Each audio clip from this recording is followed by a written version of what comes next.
আরিফ, আপনি যে পাম্পে রয়েছেন বর্তমানে, সেখানে পাম্পগুলোই ক্রেতাদের ভিড় কেমন দেখছেন? চাহিদা অনুযায়ী রাজধানীর বাইরে তেল পাওয়া যাচ্ছে কিনা বিস্তারিত জানাবেন আমাদের।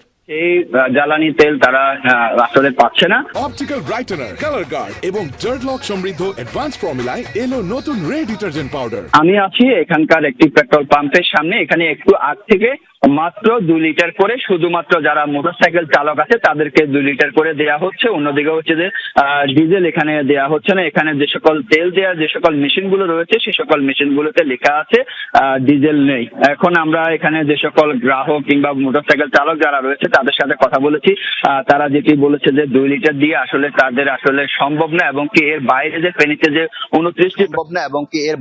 ফেনীতে যে 29টি পেট্রোল পাম্প রয়েছে, সেই 29টি পেট্রোল পাম্পের মধ্যে অধিকাংশ পেট্রোল পাম্পে কিন্তু তেল দেওয়া শতভাগ বন্ধ রয়েছে।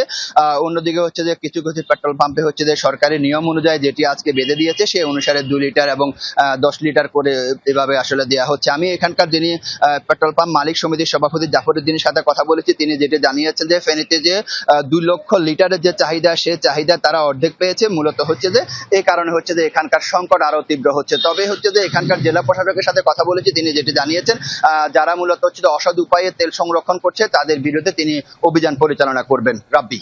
আরিফ, আপনাকে ধন্যবাদ।